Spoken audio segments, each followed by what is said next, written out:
Welcome to the Bookers Alliance podcast, where we hold the pencil and the pencil is power.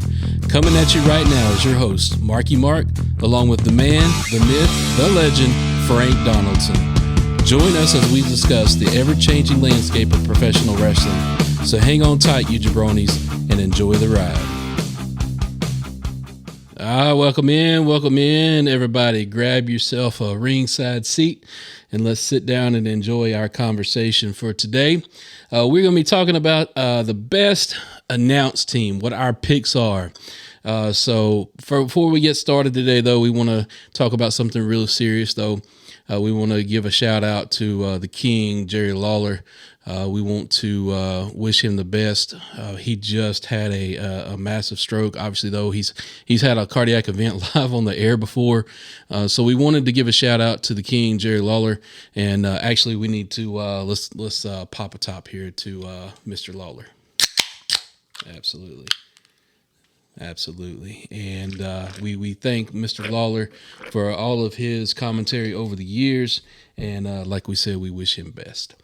But you know, what is an announced team? What is that announced team? So Frank, what's some of your ideology about what an announced team is? Oh, the announced team for me, I mean, I think you said it best. We were talking right before we went on air. I think you said it, the soundtrack to the event as a whole. You know, they really carry you through that story. You know, they advance the storyline. They carry you through the match. Some announced teams, you know, they get real technical and they get real in depth with the moves. Other announced teams, they're just kind of fly by night. They're just having a good time. But, you know, when there's a lull in the match, they can get you going and keep that TV audience really interested in something that they may or may not be interested in otherwise. Absolutely. So, you know, when we say soundtrack, you know, what are we meaning by that? Well, you know, the match itself, you know, it has its own soundtrack, whether it be the punches, the body slams, the sound of the steel chair.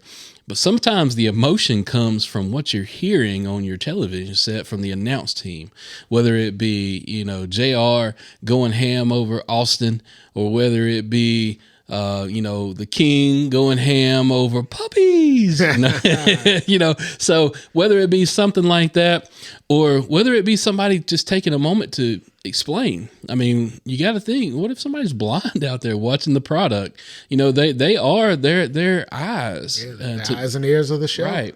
So, you know, when you're on TV watching it there, you hear that soundtrack, but when you're in the stands, you don't hear any of that. And the first time I went to a live event, that blew me away. Oh, yeah. So, I mean, it makes it a lot different when you're sitting in the stands, you're watching. All you hear is the sound of the ring, you know, as they do their slams and whatnot. You hear, blah, blah, blah. You're, you know, like you said a minute ago about the steel chair. You hear the crack of that in the arena. But other than that, I mean, you're in complete silence throughout. Short of when the announcer comes out there, you know, the ring announcer is the only, you know, speaking you hear. Right. Yeah. So, I mean, just to not have that experience hearing, you know, that announced team, it's definitely jarring. And sometimes if you take a fan who's never been before and they sit down and they go, oh, this is weird. They're like, yeah. Oh, we can hear everything. What in the world? And then you know, sometimes you can also hear the people calling the spots in the ring. Yeah. But hey, you know that if it was John Cena, you couldn't see him, but you sure could hear. Yeah, you could definitely hear him. He'll let you know what's coming, but you know, I guess that was a version of ring announcing, just the literal sense of it. Right. All right. So we want to dig into our topic, the best announced team. So Frank's got a pick. Marky Mark here's got a pick. So we'll let Frank go over his pick first. All right. Well, I'm pulling back all the way back to my youth here. I'm pulling back to my original broadcast team, Gorilla Monsoon and Bobby the Brain Heenan. To me, they were the best tandem announced team in all of wrestling. They also hosted the Primetime Wrestling show that we've referenced on previous episodes as well. But just the two of those guys together, I mean, you could genuinely see that they, A, liked each other, and B, they had that chemistry that a real good announced team needs to carry that kind of you know, they carried WrestleManias. They carried Primetime. They carried the Saturday morning show. I mean, you know, those two guys ring announcing on the grandest stage of them all, as you would say. You know, they just carried me through. And I know I hear a lot of people say the voice of my childhood. For me, they were the voice of my childhood. When I thought of wrestling, I thought of Gorilla Monsoon and Bobby the Brain Heenan. I never even knew they were wrestlers. As a kid, as I got older, I found out, what Gorilla did in the ring, and that Right. Bobby was an actual wrestler in the ring. Up until that, though, I only knew Bobby Heenan as a manager and Gorilla Monsoon as a quote unquote commissioner. I come to find out later on in time that Gorilla actually owned a stake in the company. I mean, yeah, that's information I wouldn't have put together, but hey, but being an owner of it, he had a vested interest in getting the product over, getting it popularized or whatnot. And I feel like him and Bobby sitting at that announce table, they did just that. Absolutely.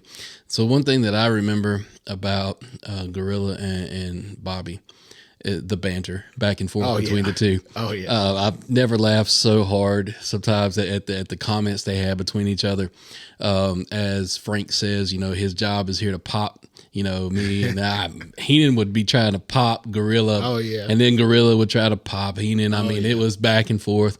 But Gorilla give you, will you stop it? And out of the complete blue nowhere. Right. Bobby just be rambling, and then all of a sudden Gorilla, will you stop? And Yep. Bobby would just clam up real quick. I can only imagine how fast they were hitting that mute button over there. And then Bobby was the antagonist. Oh, yeah. He was the heel. He was color. He was color. He was color commentary before we knew what color commentary was. Absolutely. But he would get on Gorilla's nerves, and Man. you could tell. But it was a beautiful relationship between the two, because you got to see how much these guys were vested in the stories, but they also helped you as the watcher understand what was going on. Mm-hmm. They would give you the breakdown a little bit. They obviously give you some of the play-by-play of everything that's going on. Mm-hmm. But the one thing that I always remember from Heenan was he had to get the villain over. Oh yeah, that was like his main spot. They were in his Heenan's family. Absolutely, so he had a job to do with them. It's crazy that you say that, because Gorilla Monsoon is kind of who I remember. I remember the hilarious comments, the humanoids comments and things like that Bobby would say, but Gorilla Monsoon actually got me through science class as a young boy, because he knew words that I could go to school and pop off the next day, because I'd stay up late to watch that primetime wrestling. I can remember being in science class in 5th grade or something like that. So I'm 11, 12, whatever, and explaining to my teacher what the external occipital protuberance area was.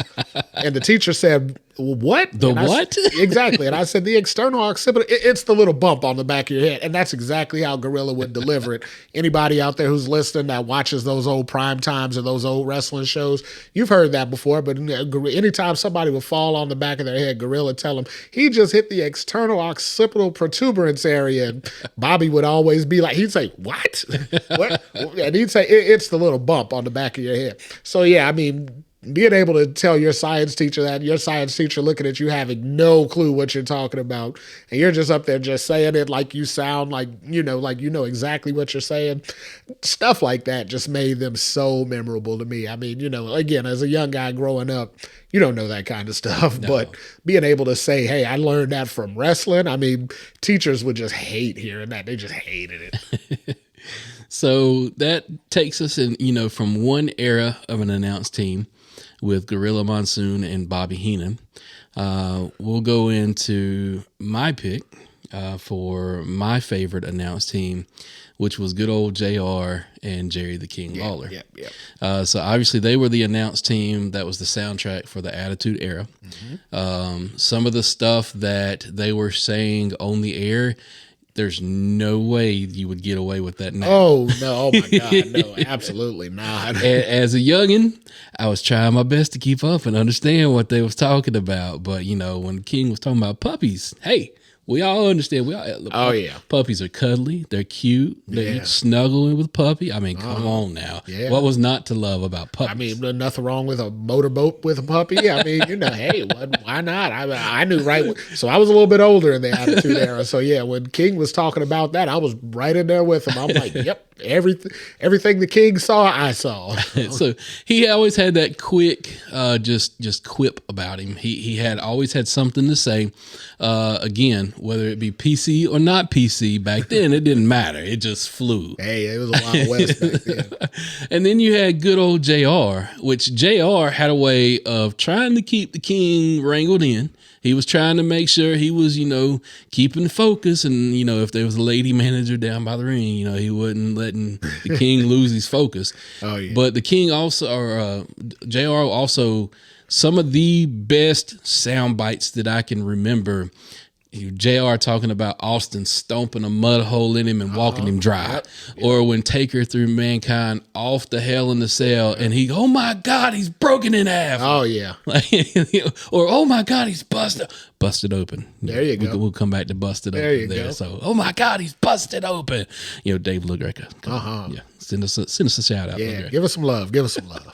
But, that tandem, the way that they talk to each other, it was also that same relationship Heenan and Monsoon had. Yep. They played off each other. They riffed off each other very well. And, And they were friends. I think that made a big difference in it because they were friends. So they knew what they could lean into. And, they had that chemistry together where they knew, hey, if I go down this road here, if, either the other guy could pull me back if I need to, or they could just compound on it, just make it, bigger than what you already had it. So, yeah, that definitely works good for them. And, JR, one of the most animated men that I've ever seen behind the mic and sitting there as on the announce team. Definitely, just a boisterous, loud, it's Austin, it's just, all that. I loved hearing all that. The King played that heel antagonist at times, just like Heenan did. Yep. Also would drive JR crazy, JR, like I said before, would have to wrangle him back in. Yep. Well, they found a formula that worked and, they stuck with it and they were able to find two guys who could just, expand on it, just make it, again, bigger than it was before. They took the Gorilla and Bobby formula and they just made it bigger for the Attitude Era. Yep. And then, JR had his stroke and it took a Bell's palsy. Yeah, it was a little bit just it took a little bit away, but then as you saw his dedication to how he wanted to still do what he was doing, it made him more endearing. Yep. You wanted to hear him talk more. And then obviously all the crap that he went through also made him more endearing. Oh, yeah. Was he part of the Kiss My Ass Club? Oh, yeah. He definitely got in there. He was an early inductee in that. Oh, yeah. Absolutely. And then Kane pouring gasoline on him at one they point set in him time. on fire. Oh, my God, he's on fire. He's on, as you heard JR bellowing, poor JR. Yeah, so that was, that's my favorite announce team throughout the eras. I think what I liked about him, so JR, I listen to JR's podcast now, Grill and JR, wherever you listen to podcasts, it's great listen and great storytelling. But I think what I liked most about JR's announcing was that he was a fan. Absolutely. So he says it on his cast all the time. He never wanted to know the finish because he wanted to see it just like we were seeing it so he could call it genuine. He always said, if I knew what was going to happen, I can't be genuine out there. And I believe that's true, as I watch him back now, and I say, hey, that guy was really invested in what was going on just because he was a fan of the business and he was a fan of that in-ring product. I think that's what made him so much, so able to relate to, so capable of carrying over like that. And the King, with, again, being a former in-ring talent, the King had been multiple-time heavyweight champion in USWA and Memphis, WCCW, AWA. The King knows all about wrestling and all that, but instead of having to get into that deep, I'll break the hole down, this, that, and the other, King was able to be so eccentric and so out there and so funny. I mean, their combination was just amazing. Absolutely. So that's kind of our picks for the top announced teams that we see fit. But we do have some other honorable mentions that we want to talk about. Yeah, I definitely wanted to give a couple of honorable mentions here because, again, through my childhood, when you weren't hearing Bobby and Gorilla on the announce table, on the other side, you were getting Vince McMahon and Jesse the Body Ventura. For me, they were a great announce duo simply because they were the antithesis of Gorilla and Bobby. Vince was so straightforward. He was so solid. There was no comedy. Vince was just that guy. He would throw comedic jabs out there, but his delivery wasn't that of a comedian. His delivery was straightforward. He was just the bull forward guy. There is no fumbling, there is no hesitation, none of that. And Jesse was kind of the same way. He was snarky. Jesse would make those cut down, like, I'll always remember Jesse the Body calling Tito Santana Chico Santana, right. And just other guys. He had just those names for that. He was just snarky. He was more of the adult humor kind of guy that, to counter kind of Bobby was more, for the younger crowd. Like I said, me as a young child, I could follow Bobby's humor. Jesse's humor, I could appreciate a lot more as I got older. He would have been much better suited for the Attitude Era. Right. If there was no King, we would have been good to have a Jesse at that time. Because I agree with that. mean, I know Jesse and Jim Ross did some work over at WCW, but from what JR says, he didn't really like it because he said by the time those two guys got together, he wasn't really invested in WCW anymore. So didn't really get a good mesh there. But yeah, Vince and Jesse, they were definitely a good combo there that we want to give an honorable mention to for announced teams. Absolutely. And I'd like to give one to current day, the team of Michael Cole and Pat McAfee. So Michael Cole has been in this business for 20 plus years. He's been around the horn. People have fallen out of love with Michael Cole, fallen back in love with Michael Cole. I was always there for The Rock's beratement of Michael Cole. And I hated seeing Michael Cole, though, get in the ring. That was one thing I wish he'd have never done. You weren't a coal miner? No, I was not a coal miner. If you were one, you would have been the one. So. Yeah. But the duo of him with Pat McAfee, one thing I love about Pat, not going to talk about his in-ring work, but talking about just him on the mic. Dude is a fan. He's just like us. Yeah, he's a genuine fan. He sits there, he watches the product, and, listening to his podcast show, he watches wrestling as a fan when he's not tied to the commentating booth. Yep. So I commend him for that. The way that he emotes on the mic, the way that he is standing up on the table during Shinsuke Nakamura's entrance. Dude, I love watching Pat and listening to Pat. Yeah, well, I'll definitely give a shout out to Pat because, Pat went to my alma mater out there, WVU, West Virginia University, the Mountaineers, for anybody listening. Pat's history at WVU isn't the greatest. Pat cost us a national championship, for Christ's sake. But, hey, no shade to Pat. We love Pat. We love Absolutely. You, Pat. But damn you if you'd have hit that kick. Anywho, I digress. Yeah, I was going to say, let's moving on. But I also wanted to send a shout out to another set of announcers for a wrestling promotion that we haven't really discussed yet, but I really appreciate it, and that's Mike Tenay and Don West. We lost Don West not too long ago Don. here, definitely. But Don West was a sales guy. From what a lot of people did a lot of tribute shows to him after he passed, and I found out he was a QVC sales guy before he even came to wrestling. He wasn't even a wrestling fan, but he studied the product. He took time out to learn his craft so he could be good at it. And I believe when him and Mike Tenay would sit at the booth there calling TNA, and God knows they had a lot of mess to clean up in TNA. Future TNA episodes to come later on down the road, but we really got to wrap our minds around those to discuss them. But they had a lot of gobbledygook to cover up over there, and they were able to cover it up, those two, pretty well. So yeah, I appreciated them too as an honorable mention. Well, good deal. So the last point that we wanted to talk about before we wrap our show up today, we want to talk about what it's like to be a fan in the stands, not hearing the announce team, but instead creating your own announce team. Oh, yeah. And how fun that can be. Frank, expand on that for us. Oh, well, I mean, and just to put it out there, I don't know how many people are local to the southern Charlotte suburb area here, but what was it, 2 years ago, a year ago, something like that. Me and Marky Mark over here, we took in a local indies show at the new baseball stadium, AML Wrestling. Me and him, we got front row seats, right behind where they were filming the camera at. We were right under the hard camera.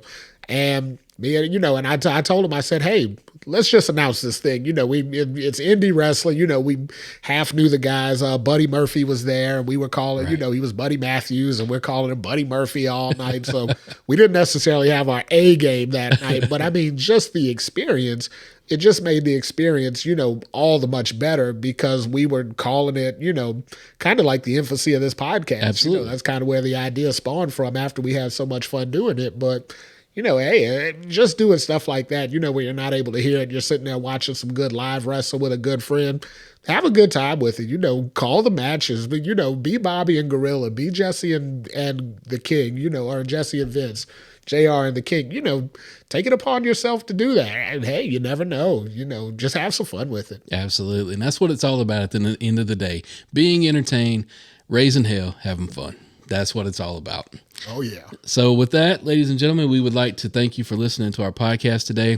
Feel free to hit us up on our social media outlets, Twitter, Instagram, Facebook, YouTube. Drop us a line, drop us a comment, and we'll definitely try to get back to you. And with that, everybody, we got an empty beer. With that, everybody, it's time to go get another beer, and we bid you adieu. Oh, hell yeah. Today's podcast was produced by SBP. You can find our podcast on all major podcast platforms. Also connect with us on our social media accounts. Search for the Bookers Alliance on Facebook, Twitter, and Instagram.